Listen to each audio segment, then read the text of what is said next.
My name is Neil Kelleher. I had a request from one reader. She has a slip disc or a protruding disc between T4 and T5. Sorry, not T4, T5, L4 and L5. And she's asking for any exercises that I might recommend to help prevent the leg pain that she has because of that slip disc. So I have no personal experience of slip disc, at least not that I'm aware of.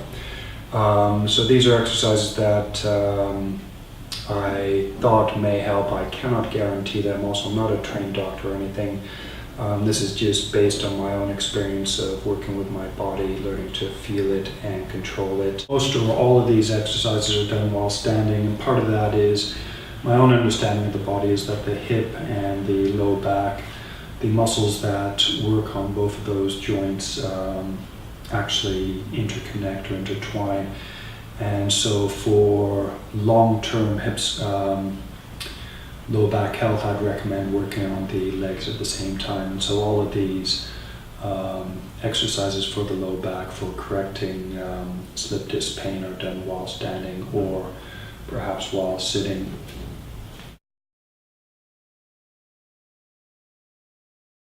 So just a quick overview. To start off with, you can have your knees bent, feet about hip width apart. And the very first exercise is simply tilting the pelvis forward and back while focusing on feeling the lumbar spine.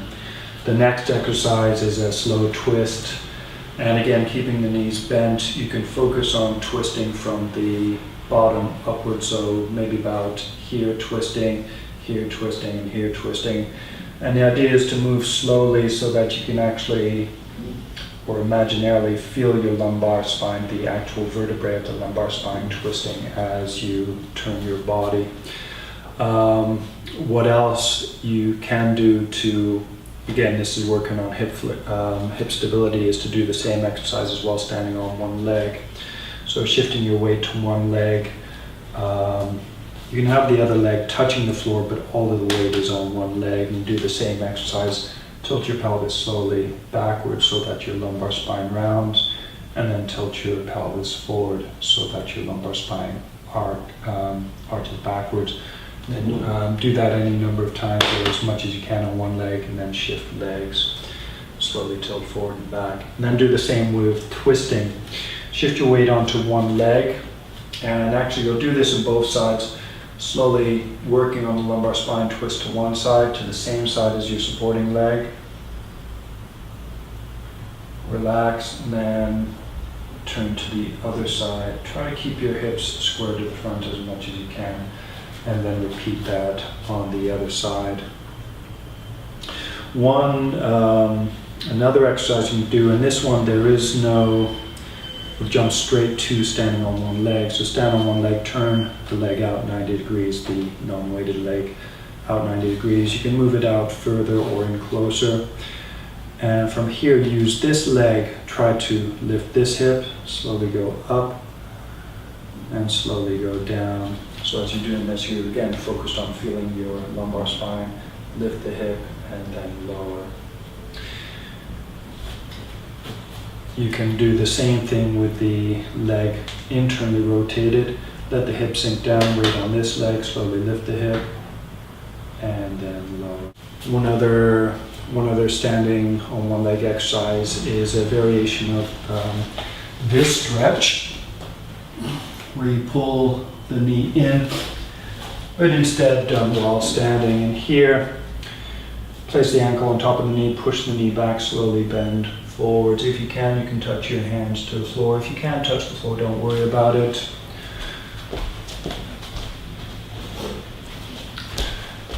You can use a chair.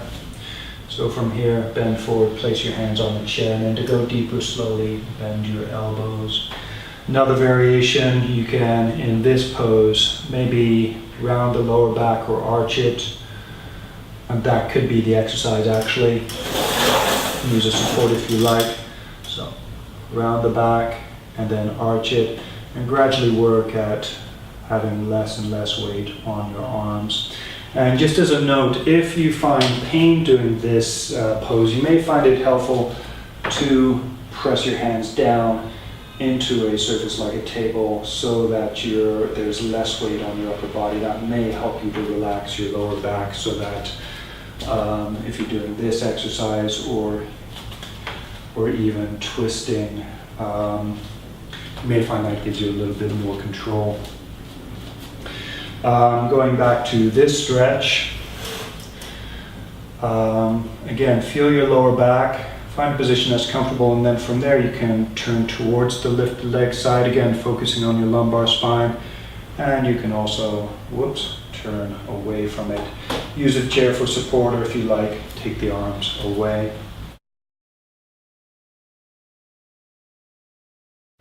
Going a little bit more deeper, and I'm not sure how keen I am on this exercise or not, but with one foot turned out to the side, this is a variation of the half moon pose.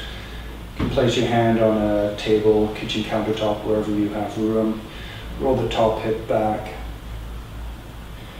And here you can lift this hip higher and then lower it.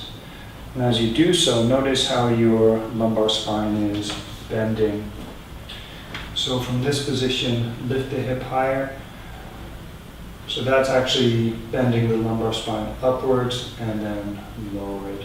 If you like a variation, you could try with the knee bend, so there's a little bit less effort. You can try externally rotating the lifted leg or internally rotating. Internally rotating, this hip is going to go forward a little bit.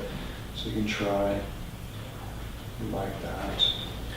So in general, all of these movements are movements that affect the lumbar spine in some way, whether bending it forward or backwards, twisting it, or bending it from side to side, and all done with weight on both legs or one leg. And the idea there is to develop some awareness of the lumbar spine, but also some control. If you do all of the movements slowly and smoothly, hopefully you can stop if there's pain, and you can see if there's a way you can adjust the tension either in your hips. So for example, you might try and squeezing the outer hips a little bit as you're doing this action, or even turning. You might try engaging the inner thighs as well. But in all cases, you can play with the tension in your legs to see if you can get better control or a pain-free situation in your lumbar spine. You may even find that you address the imbalance that caused the slip disc in the first place.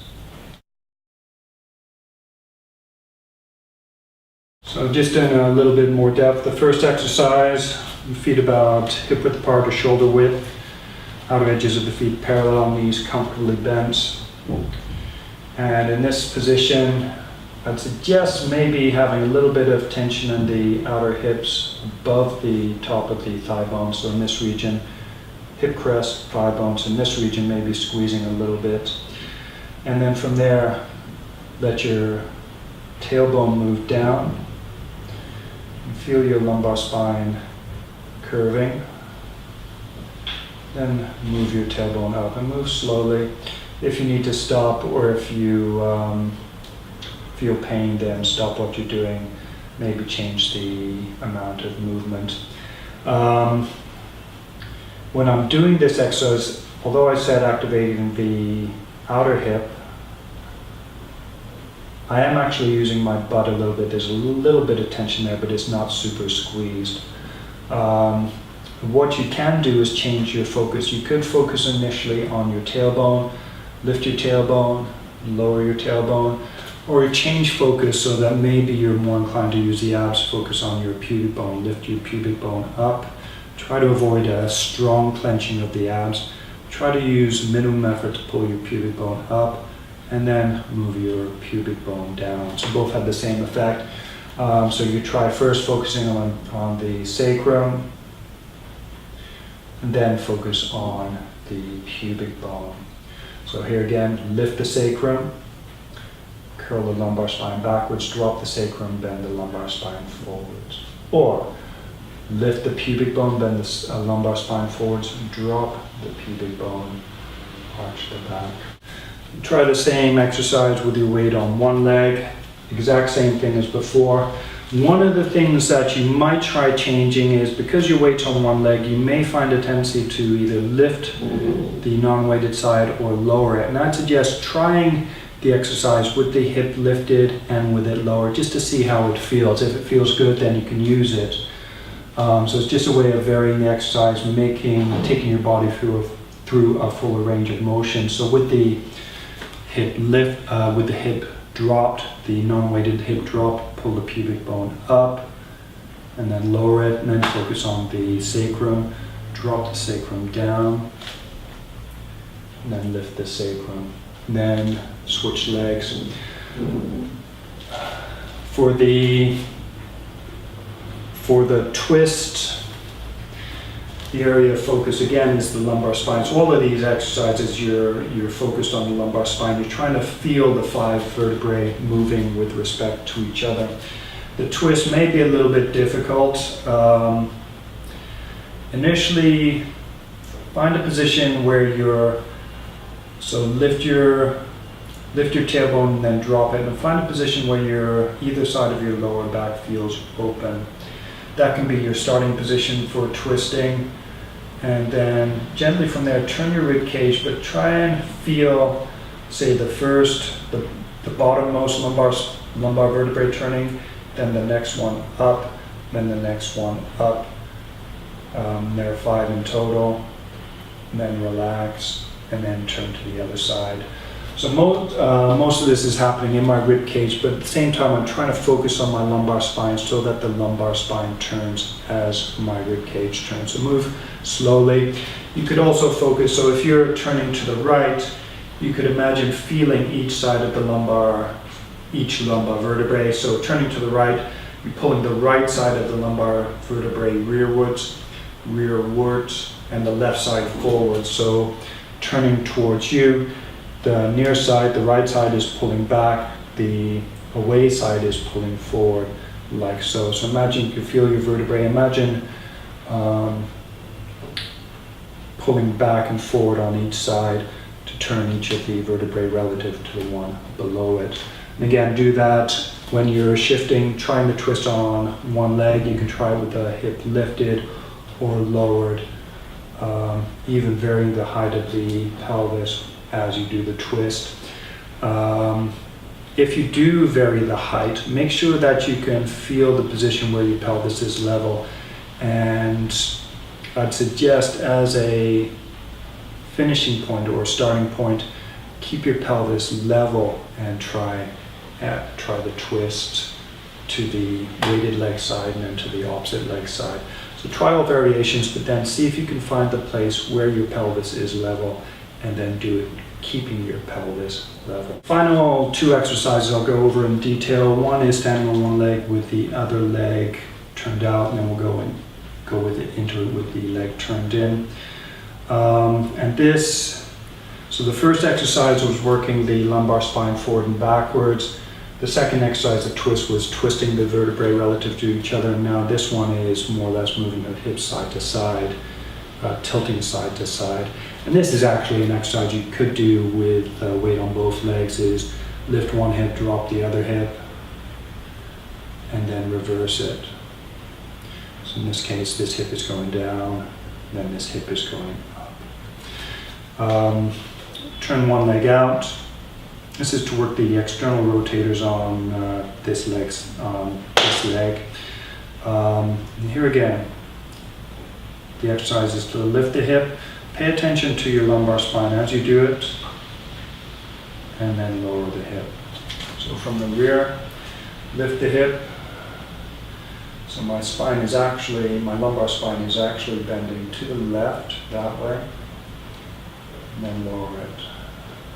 And try the same thing with before you do that, so this leg is rolled out. What you could also do is pull this side of the pelvis backwards so that both legs are externally rotated. And then do the same thing, lift and lower. So from the front, with the weight on this leg, if I externally rotate this leg, the thigh moves with respect to the pelvis, and that's the external rotation. Now, to externally rotate this leg, the pelvis moves relative to the thigh, and that externally rotates this hip. So now both hips are externally rotated. You could try it as well with the standing leg hip internally rotated like that. Pull the hip forward, lift and lower. And then do the same thing. Try the same thing. Internally rotate both hips. Lift and lower. That's it. Hopefully that will give you some ideas for working on your lumbar spine, particularly if you have slip discs. And ideally, all of these exercises are gentle, giving you control of your lower back and your hips